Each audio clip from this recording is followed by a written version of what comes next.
পেশকটি garden আছে পাশে, ঝোপঝাড়ি যাবো আমরা।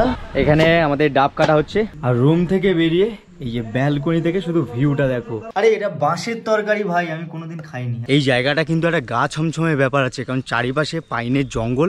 এই যে টয় ট্রেনের দেখা পেয়েছি, একটা ছুটে ছুটে যাচ্ছি।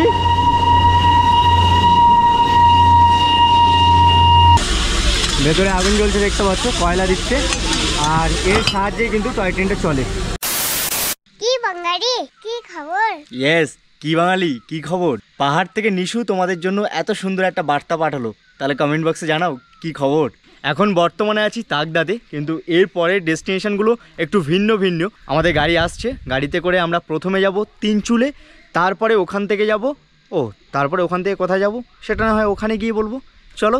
সত্যি ভাই তাকদার এখানে না একটা আলাদাই ভিউ ছিল, পুরো মেঘে মেঘাচ্ছন্ন। উফ, আলাদাই লাগছে ভাই। এখান থেকে পাহাড়গুলো দেখা যাচ্ছিলো, বাট এখন মেঘে মেঘাচ্ছন্ন হয়ে গেছে। চারিপাশে মেঘ উঠছে, তোমরা দেখতে পাচ্ছ। এই দেখো, খালি চোখে দেখতে পাচ্ছি আমরা, মানে ক্যামেরা দেখা যাচ্ছে কিনা জানি না। আমাদের মনোজ ভাইয়া চলে এসেছে গাড়ি নিয়ে।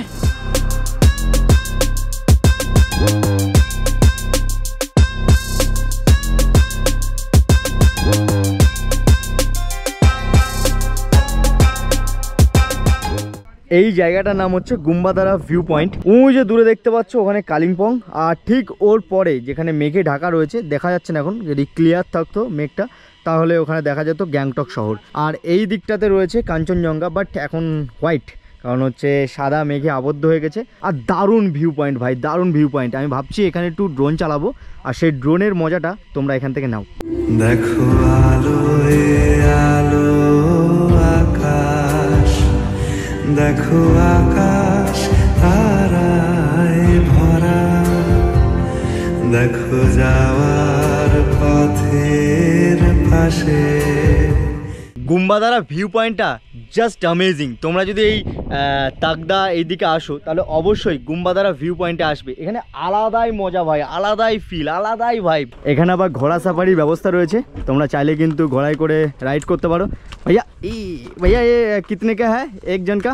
100 रुपये। 100 रुपये कितने मिनट? मिनट ना, इसको डिस्टेंस के देख के। डिस्टेंस? हाँ। कितना डिस्टेंस? डिस्टेंस को वहाँ पर एक पॉइंट है, हाँ। और वहाँ आगे एक पॉइंट है, मतलब 100-200 मीटर के आसपास। हाँ हाँ ঠিক আছে। যা দেখতে পাচ্ছি এখানে ট্যুরিস্টদের গাড়িগুলো দাঁড়াচ্ছে, কারণ এই ভিউ পয়েন্টে মজা নিচ্ছে, কারণ এই ভিউ পয়েন্টটা সত্যি সেরা। মানে মেঘ আর পাহাড়ের যে খেলাটা দারুণ হচ্ছে, দারুণ।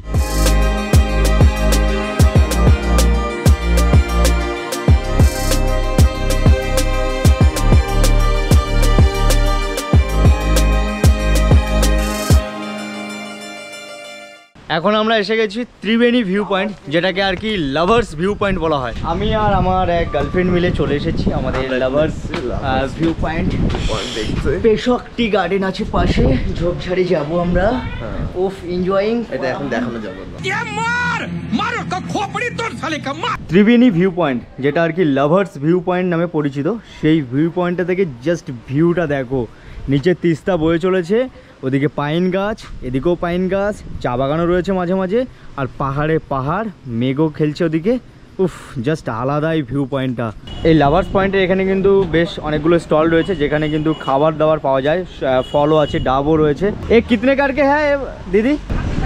80 টাকা? ও আচ্ছা, বাংলা 80 টাকা করে এগুলো। আর এই পেয়ারাগুলো কত করে গোয়াবা? 50 টাকা পার প্লেট। আচ্ছা, পার প্লেট 50 টাকা, মানে মাখিয়ে টাখিয়ে দিই। আচ্ছা আচ্ছা, বাহ, খুব ভালো। এখানে আমাদের ডাব কাটা হচ্ছে, আমরা ডাব অর্ডার দিয়েছি যেহেতু আমরা 3 জন আছি। Wow, lovely. আমরা মোটামুটি ডাব নিয়ে নিয়েছি, আর এখান থেকে পেয়ারাও নেবো। একটা পেয়ারা ভালো করে মাখাবেন দিদি, হ্যাঁ একদম, একটু নোনতা। Thank you. আমাদের পেয়ারা মাখা চলে এসেছে।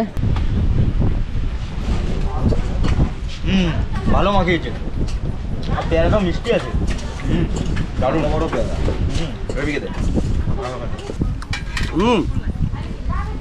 এটা খেয়ে দেখ। ও খাবে না, ওকে যাবে না। আমার পেটে এলো ঘি সহ্য হয় না, কুত্তার পেটে ঘি সহ্য হয়, এইসব বলিস না।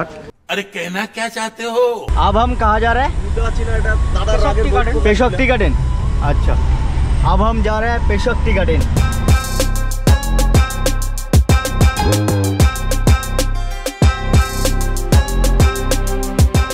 এই সাইডে যে টি গার্ডেনটা দেখতে পাচ্ছ এটার নাম হচ্ছে পেশক টি গার্ডেন। কালকে যখন আমরা এসেছিলাম তখন রংলিয়ট যে টি গার্ডেনটা ছিল, তো সেই টি গার্ডেনটা অনেক বড় ছিল।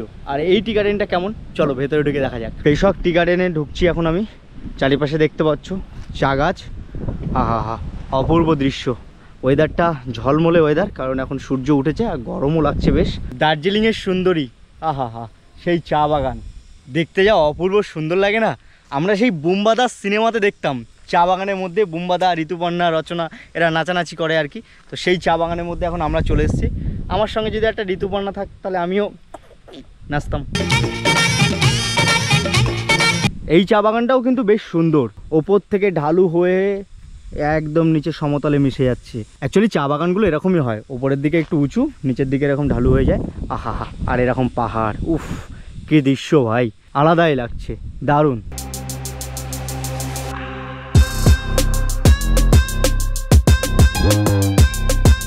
আমরা লামাহাটাতে এসেছি, আর লামাহাটার এখানে টিকিট কাউন্টার আছে, লেখাই আছে যে Lamahatta eco park 20 rupees per person, মানে 20 টাকা করে। ওয়াও, মেঘগুলো দেখো কি সুন্দর ভাই ভেসে ভেসে যাচ্ছে। ওইটা মনে হয় ইকো পার্ক। ভাই মেঘ তো আলাদাই লেভেলে ঘুরছে চারিপাশে, মানে মেঘ ঘুরছে যেন হাত দিয়ে ধরে একদম বোতলের মধ্যে পুরে নিতে ইচ্ছা করছে।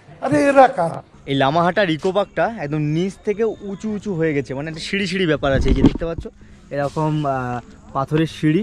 কি বাবা এটা কি পোকা ভাই, দারুণ লাগছে কিন্তু জায়গাটা। আর একটু উঠতে হচ্ছে ওপরে, কারণ এই যে দেখতে পাচ্ছ সিঁড়ি রয়েছে, এরকম সরু রাস্তা রয়েছে যেটা ধরে ধরে ওপরের দিকে উঠে যাচ্ছি, বেশ দারুণ লাগছে। এ সাইডে কি, এ সাইডও রাস্তা ভাই, এটা তো একটা অ্যাডভেঞ্চার লাগছে আমার। একটা সরু রাস্তা বেয়ে এরকম টুকটুক করে উঠে উঠে যাচ্ছি ভাই। ওপরে তো জঙ্গল, কেউ নেই পেছনে, ভয় লাগছে। এই জায়গাটা কিন্তু একটা গা ছমছমে ব্যাপার আছে, কারণ চারিপাশে পাইনের জঙ্গল। আর এই চারিপাশ দিয়ে দেখতে পাচ্ছি ছোটো ছোটো যে বাঁশ গাছগুলো হয় না, সেই বাঁশ গাছ দিয়ে রাস্তাটা করা। আর এই যে সরু রাস্তা, এরকম সরু রাস্তা বেয়ে চলেছে। আর দেখো নিস্তব্ধ, ভাই রে ভাই ভয়ঙ্কর জায়গা। এখানে আবার বসার জায়গা আছে দেখছি, মাঝখান দিয়ে সরু রাস্তা চলে গেছে, এরকম রাস্তা বয়ে চলেছে এদিকে, নিচে ওপরে সব দিকে রয়েছে। উফ আলাদাই লাগছে, মানে দারুণ জায়গাটা, দারুণ অসাধারণ। আজকে যে কটা ভিউ দেখছি সব কটাই একেবারে মনোমুগ্ধকর। এই লামাহাটা ইকো পার্কের ঠিক ওপরে, মানে এই পাইন ফরেস্টের ঠিক ওপরের দিকে রয়েছে একটা পন্ড। তো সেই পন্ডের ওদিকে যাচ্ছি, কিন্তু অনেকটা নাকি হাঁটতে হবে শুনলাম। অলরেডি আমি এখন নিচের দিকে যাচ্ছি, একটু আগে ওপরের দিকে যাচ্ছিলাম, উঁচু নিচু এরকম আর কি ব্যাপার আছে, হাঁপিয়ে যাচ্ছি। এখানে কিন্তু লিখেই দিয়েছে যে শর্টকাট নট অ্যালাউ। এরকম সিঁড়ি বেয়ে বেয়ে উপরে উঠতে হচ্ছে ভাই, ভোলে বাবা পার্কা রেখা করতে হবে এরপর, এত উপরে ভাই সাবরে ফেটে যাচ্ছে ভাই। অনেক উপরে, নামার সময় মজা পাবো যেহেতু নিচে নামতে কোনো কষ্ট হয় না, কিন্তু ওপরের দিকে উঠছি তো। উফ, এখানে কিন্তু ভালো করে রেস্ট্রিকশান দিয়ে দিয়েছে, কোনো রকম নোংরা করবে না এখানে, কারণ এখানে ডাস্টবিন অবশ্যই আছে। পাপাই দাদু মনে হয় এর আগে এসছো না? হ্যাঁ ভাই ফেটে যাচ্ছে। আরও কতটা উঁচুতে? অনেকটা, আরও অনেকটা। হ্যাঁ বাপরে বাপ, যতটা আসছি এর 3 গুণ। হ্যাঁ হ্যাঁ অনেক উপরে এসেছি তো, 150 মিটার উপরে এসেছি প্রায়। 700 মিটার উপরে যাবো। ওটা 700 মিটার? হ্যাঁ 750। ও ভগবান, মানে 750 মিটার উপরে পুরো খাঁড়াই, পুরো খাড়া ঢুকে যাচ্ছে পেছনে। সত্যি তাই, এত খাঁড়াই যে খাঁড়া ঢুকে যাচ্ছে পেছনে।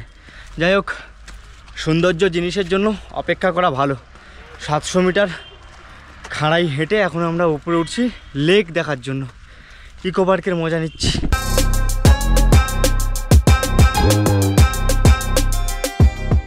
এখনও 270 মিটার ওপরে উঠতে হবে, তারপরে গিয়ে সেই পন্ড বলো সেই লেক বলো সেটাই পাবো।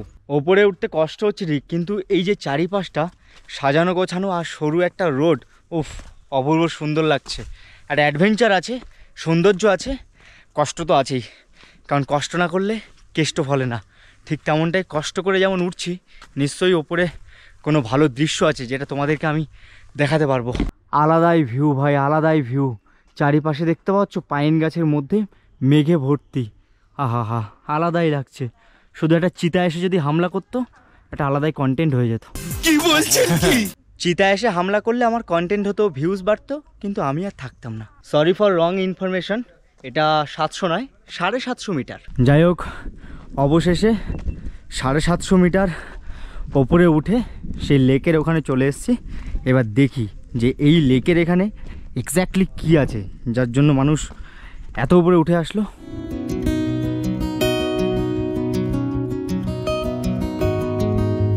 এই জায়গাটা হলো পাহাড়ের একদম কেন্দ্রে, মানে পাহাড়ের চূড়ায় এরকম একটা লেক রয়েছে। আর এই জায়গাটাকে বলা হয় পবিত্র। এবার এই লেকটা কেন পবিত্র সেই বিষয়ে আমার অজানা, বাট কিছু একটা ব্যাপার আছে, কারণ চারিপাশে যেই ফ্ল্যাগগুলো দেখতে পাচ্ছি এগুলো পবিত্রতার একটা সাইন। তো সেই হিসাবে এখানে কিছু একটা ব্যাপার রয়েছে, যার জন্য এই জায়গাটাকে স্যাক্রেড ওয়াটার বডি বলা হয়। জায়গাটা বেশ সুন্দর। 750 মিটার যে আমরা ওপরে উঠে আসলাম সেটা আর মালুম পড়ছে না, সেটা হারিয়ে গেছে, সেই কষ্টটা আর নেই, কারণ এত সুন্দর একটা ভিউ দেখতে পাচ্ছি। অ্যাকচুয়ালি আজকে দেখতে পাচ্ছি পুরোটাই দেখছি মেঘে আচ্ছন্ন হয়ে গেছে চারিপাশে, মানে যেখানেই যাচ্ছি সেখানেই মেঘ দেখতে পাচ্ছি। অ্যাকচুয়ালি এটা অনেক ওপরে, তো পাহাড়ের চূড়ায় এরকম একটা সুন্দর লেক রয়েছে, আলাদাই ভিউ। আর মেঘে তো মেঘাচ্ছন্ন হয়ে গেছে, আলাদাই লাগছে। এখান থেকে আমরা এবার ডিরেক্ট গাড়িতে করে রাঙ্গারুন যাব। আজকের আমাদের ফাইনাল ডেস্টিনেশন রাঙ্গারুন, আর ওখানেই আমরা স্টে করব। তাই রাস্তাঘাটে ক্লিপ দেখিয়ে তোমাদের টাইম নষ্ট করব না, একদম রাঙ্গারুনে গিয়ে তোমাদের সাথে কথা হবে। চলো রাঙ্গারুনে দেখা হচ্ছে। 1 hour later. চলো রাঙ্গারুনের রুমের ভেতরটা দেখিয়ে দিই। এই যে দেখতে পাচ্ছ কাঠ আছে, হ্যাঁ কাঠের রুম। আর এই যে এরকম ডাবল বেড আছে, এখানে একটা সিঙ্গেল বেড আছে। আমাদের 3 জনের জন্য এটা ঠিকই আছে, একজন এখানে থেকে যাবে আর 2 জন এখানে। বাথরুমটাও দেখতে পাচ্ছি ক্লিন রয়েছে, হ্যাঁ ক্লিন রয়েছে, পুরো সাফ সাফাই। গিজার রয়েছে, গিজার তো অবশ্যই থাকবে। আর রুম থেকে বেরিয়ে এই যে ব্যালকনি থেকে শুধু ভিউটা দেখো, আহা হা, চা বাগানের ভিউ। আমাদের রুমের নিচে দেখতে পাচ্ছ সব চা বাগান। যাবো একটু পরে, যাবো ফ্রেশ হয়ে নিই। এই রোদটা না গায়ে লাগছে যখন বেশ ভালো লাগছে, কারণ যখন আসছিলাম একটু ঠান্ডা ঠান্ডা লাগছিল, এখন মোটামুটি ঠিকঠাক লাগছে। বাট অতটাও কিন্তু ঠান্ডা নেই, ওই হালকা পাতলা গেঞ্জি পরলেই হয়ে যাবে। ওয়েদারটা ওই স্যাঁতস্যাঁতে ছিল, কারণ বৃষ্টি হচ্ছিল আসার সময়, তো তার জন্য ঠান্ডা লাগছিল। এখন ঠিকঠাক লাগছে।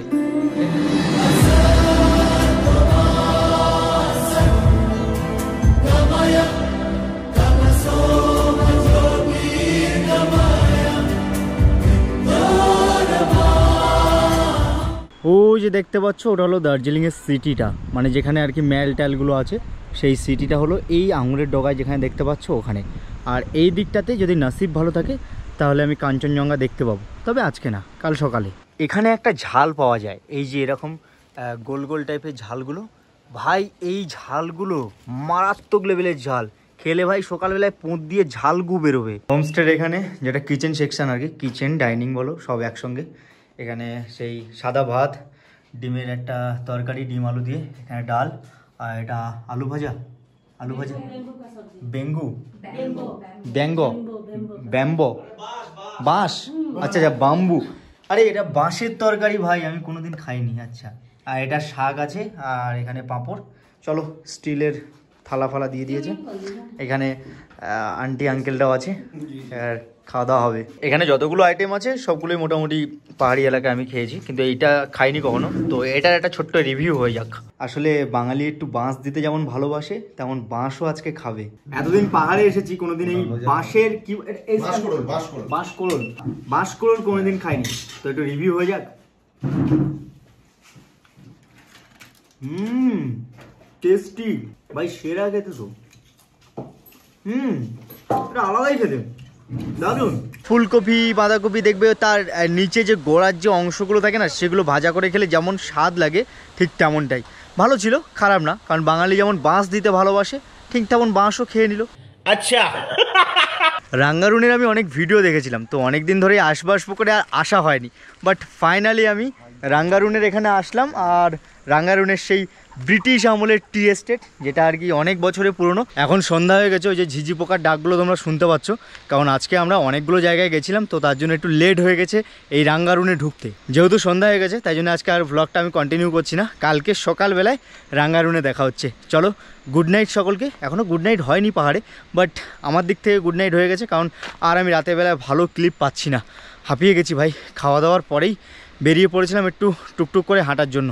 চলো কাল সকালে দেখা হচ্ছে, tata. Good morning guys, good morning from Rangarun. রাঙ্গারুনে কিন্তু বেশ খানিকটা ঠান্ডা রয়েছে, সকালবেলায় বেশ আমার একটু ঠান্ডা ঠান্ডা লাগছে, এই জন্য একটু হালকা পাতলা যে জ্যাকেটগুলো হয় সেই জ্যাকেটগুলো পরে নিয়েছি। তাকদাতে যখন ছিলাম কালকে, তখন ওখানে কিন্তু আমি ঠান্ডা পাইনি, ওখানে গরমই লাগছিল, কিন্তু এখানে রাতেও ঠান্ডা লেগেছে আর সকালে তো লাগছেই। চারিপাশটা দেখতে পাচ্ছ পুরো মেঘে মেঘাচ্ছন্ন হয়ে গেছে, সাদা মেঘে আবদ্ধ, পুরো কিচ্ছু দেখা যাচ্ছে না, ঘোলাটে পুরো।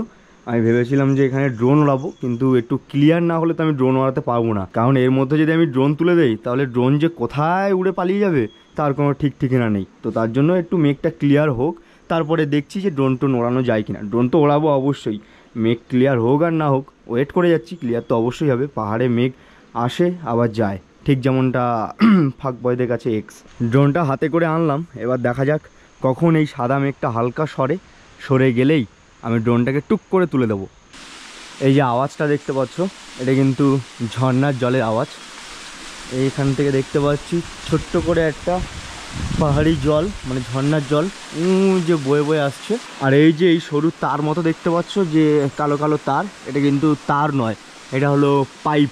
এই সরু পাইপগুলো থেকে ঝর্ণার জল যে ওখানে স্টোর করা হয়, স্টোর করে ওখান থেকে এই ঘরবাড়িগুলোতে যায়। হজমের জন্য এই ঝর্ণার জলগুলো কিন্তু খুবই কাজ দেয়, কারণ পাহাড়ে এসে তুমি যখন এই জলগুলো খাবে না, দেখবে হজম হয়ে যায় সব কিছু, এই জন্য বেশি পরিমাণে একটু খিদে পায়। এবার মনে হচ্ছে আমি ড্রোনটা তুলতে পারবো, কারণ মেঘটা হালকা হালকা করে দেখছি সরে যাচ্ছে। দেখো মেঘটা আস্তে আস্তে ক্লিয়ার হচ্ছে। যাই হোক, একটা সুযোগ পেয়েছি, এবার কোনো একটা জায়গায় দাঁড়িয়ে সেফলি ড্রোনটাকে ওড়াবো। এত আনন্দ আয়োজন সবই বৃথা আমায় ছাড়া,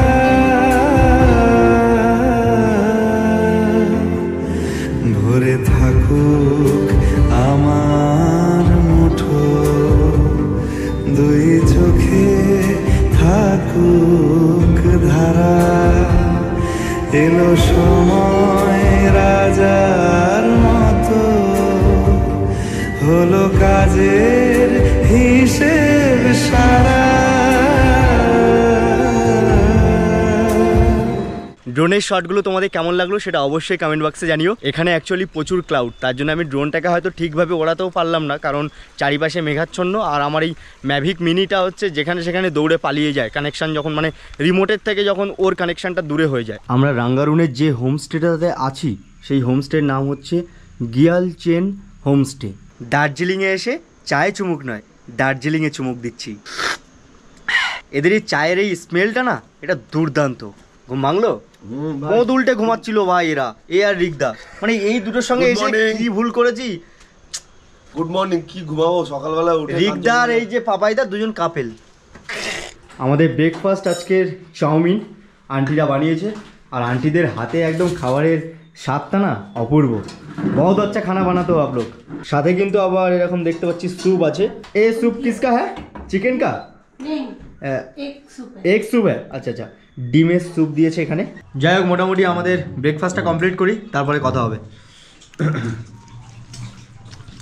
मनोज भाई अभी आ गया, लाल टूस टूस ड्रेस था लेकिन आज व्हाइट हो गया। फिर से खाने के लिए जाने के लिए नहीं, फिर এটা তাকদাতেও দিয়েছিল। প্রহ্লাদকে এখানে মনোজ ভাইয়া লাগেজগুলো প্যাকিং করছে, তারপরে আমরা যাব দার্জিলিংয়ের ম্যালে।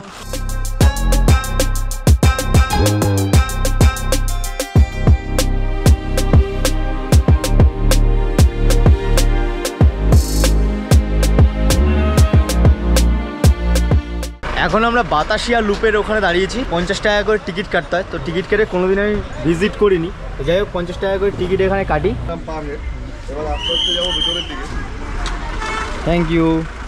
এটা হচ্ছে টয় ট্রেনের লাইন, এখান থেকে টয় ট্রেন যায়। আমি যতদূর জানি যে বাতাসিয়া লুপ থেকে খুব সুন্দর কাঞ্চনজঙ্ঘার যে ভিউটা সেটা পাওয়া যায়, এবং দার্জিলিংয়ের যে শহরটা ওপর থেকে বেশ সুন্দরভাবে দেখা যায়। বাট আজকে তো খুব ক্লাউড আছে, তো জানি না কতটা কি দেখতে পাবো। কাঞ্চনজঙ্ঘা তো দেখতে পাবোই না, ও আশা আমি ছেড়ে দিয়েছি, বাট ওই সিটিটা একটু দেখতে পাবো। আর ভেতরে দেখতে পাচ্ছি চা বাগান তো থাকবেই, চা বাগান দিয়ে সাজানো। আমাদের ওখানে যেমন পাতাবাহার দিয়ে সাজানো থাকে, ঠিক তেমনটাই এখানে দেখতে পাচ্ছ চা গাছ দিয়ে চারিপাশটা সাজানো। ভেতরে অনেক ট্যুরিস্টরা ঘোরাঘুরি করছে, চারিপাশে চা বাগান, গোলাপ গাছ, মানে চারিপাশটা বেশ সাজানো গোছানো রয়েছে। এবং সামনে দেখছি নো এন্ট্রি বোর্ড লাগানো, বাট এইটা কি আছে সেটা একটু আমাকে জানতে হবে। এই বাতাসিয়া লুপের যে মিডিলে যে স্ট্যাচুটা রয়েছে, যেটা করা আছে আর কি, এই যেখানে নো এন্ট্রি, সেইটার বিষয়ে মনে হয় এখানে কিছু একটা লেখা আছে। ও এটা সৈনিকদের রেসপেক্টেড কিছু একটা হবে। এখানে লেখা আছে when you go home tell them of us and say for your tomorrow we gave our today. আচ্ছা আচ্ছা, এটা আর্মিদেরই সমাধি মতো করা আছে। আর এই সেই আই লাভ দার্জিলিং। দেখো এখানে লোকজন ভর্তি হয়ে গেছে ভাই ছবি তোলার জন্য। ফগ আর ক্লাউড মিলে পুরো মানে সিনটাকেই না নষ্ট করে দিয়েছে। ক্লাউড ভাল লাগে, বাট ওই সীমিত সময়ের জন্য, মানে সব সময় যদি ওই সাদা মেঘ যদি সব জায়গায় জুড়ে থাকে তাহলে ভাই আমরা ওই আসল যে মজাটা, যে দৃশ্যগুলো, সেগুলো দেখবো কি করে। একে 100 रुपीस वाला स्टॉल है ये, आप लोग बनाते हो? না ও আচ্ছা আচ্ছা আচ্ছা, সেল করতে আপ জাস্ট। আচ্ছা আচ্ছা আচ্ছা, দেখার মতো তেমন কিছুই নেই। 50 টাকা হিসাবে আমি মনে করি যে আমরা সেইভাবে মজা লুটতে পারিনি। কি আর করব, টয় ট্রেন পাইনি, তাই নিজেই গাধার মতো এইরকম লাইন দিয়ে যাচ্ছি। আজকে না পুরো ওয়েদারটার জন্য জানাতাই হয়ে যাচ্ছে, সেইভাবে মজা লুটতে পারলাম না। আমি বাতাসিয়া লুপের অনেক ভিডিও দেখেছি, এখান থেকে অনেক ভালো ভালো ভিউ পাওয়া যায়, কিন্তু আজকে পুরো সাদা সাদা। 15 minutes later. এই যে টয় ট্রেনে দেখা পেয়েছি, একটা ছুটে ছুটে যাচ্ছি।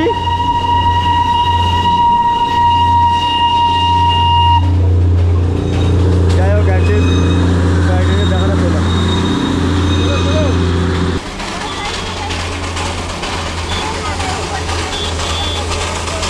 ভেবেছিলাম যে দেখতে পাবো না, কিন্তু দেখলাম যে বাতাসিয়া লুপের সেই টয় ট্রেন যেখানে আর কি থামে, এখান থেকে ছাড়ে, এখান থেকে থামে, ঘুম স্টেশন থেকেও ছাড়ে। ওপরে দেখতে পাচ্ছ কয়লা আছে, ভেতরে আগুন জ্বলছে দেখতে পাচ্ছ, কয়লা দিচ্ছে, আর এর সাহায্যে কিন্তু টয় ট্রেনটা চলে।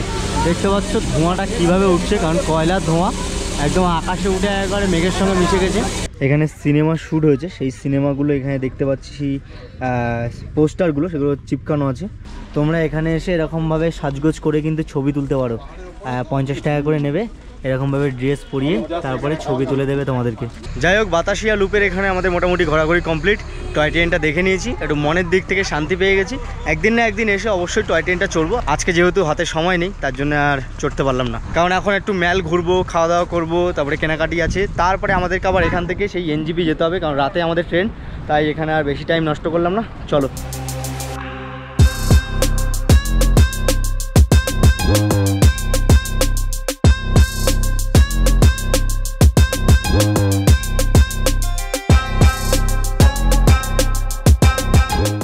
আমরা এখন দার্জিলিংয়ের সিটির এখানে চলে এসেছি। এবার আমাদের টার্গেট হচ্ছে কেপসে, মানে কেভেন্টার্সে কিছু খাবার।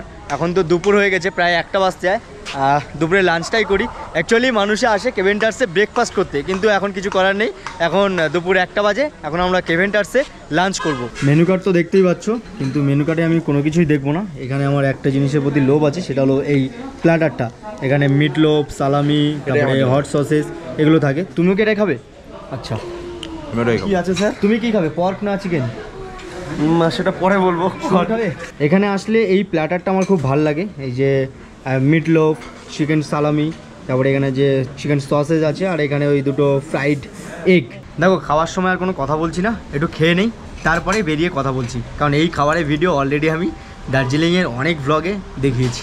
A few moments later. যাই হোক, খাওয়া দাওয়া কমপ্লিট। অ্যাকচুয়ালি বাঙালি তো দুপুরবেলায় না এই ইংলিশ ব্রেকফাস্টটা ঠিকঠাক আর কি আমার পেটে ঠিকঠাক হয় না, তার জন্য আমার একটু রাইস দরকার। তো রাইস, যাই হোক, ইংলিশ ব্রেকফাস্ট খেলাম। দার্জিলিংয়ে এসেছি যখন দুপুর 2টোর সময়, 1:30টার সময়। যেহেতু এখন দুপুরবেলা, তাই জন্য ম্যালটা এখন ফাঁকা আছে। এই ম্যালটা রাত্রিবেলায় খুব সুন্দর লাগে, মানে সন্ধ্যা থেকে পুরো আলোয় আলোয় সেজে ওঠে, আর পুরো বাঙালি তো এখানে ভর্তি। আর এই যে হলো সেই গ্লিনারিস, এই হোপ লেখা রয়েছে, এর সামনে একটা ছবি তোলার পিকচার পয়েন্ট রয়েছে, যেখানে আর কি ছবি তোলে সবাই, দেখতেই পাচ্ছ সবাই ছবি তুলছে। যাই হোক, আমি তুলবো না, আমার এই পুরগিটা নেই।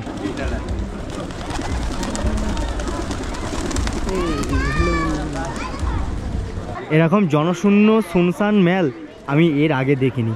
মানে ভাই পুরো দেখো, পুরো ফাঁকা, যদিও এখন দুপুর টাইম তো এই জন্য ফাঁকা।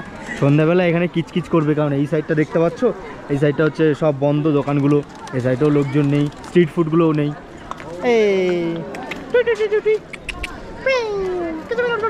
হ্যালো হ্যালো হ্যালো, ওমা লজ্জা পাচ্ছে।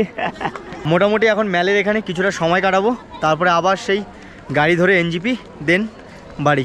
এখন একটু চাটা কিনতে হবে, বাড়ির জন্য চা নিয়ে যাব। চলো, আমিও একটু চা নিয়ে নিলাম। আমরা যেহেতু র চা খাই, তার র চার জন্য চা নিয়ে নিয়েছি, ওই 200 গ্রাম মতো, অত বেশি লাগবে না, কারণ অনেক দাম তো। একটু আগে আমার কিছু ভাল লাগছিল না, তো হঠাৎ করে দেখলাম যে আমার জ্বর এসে গেছে, তো তার জন্য আর কিচ্ছু আমার করতে ইচ্ছা করছে না। আজকের ব্লগটা ভাই এখানেই থাক, আর এমনিতেও কিছু দেখানোর নেই। এই ম্যালের থেকে একটু হাঁটাহাঁটি, একটু বসাবসি করে চলে যাব সোজা গাড়ি নিয়ে এনজিপি থেকে আমাদের রাতের ট্রেন আছে 8:40 পদাতিক এক্সপ্রেস, ওটা ধরে আমরা কালকে সকালে বাড়ি। তো তোমাদের এই দুদিনের ট্রাভেল যে ব্লগ ছিল আমার, মানে 2টো এপিসোড ছিল, তোমাদের সবথেকে কোনটা ভালো লেগেছে সেটা অবশ্যই কমেন্ট বক্সে জানিও, আর পারলে লাইক শেয়ার করে দিও। চলো, আর কিছু বলতে ভালো লাগছে না, হঠাৎ করে জ্বর কেন এসে গেল ভাই বুঝতে পারছি না।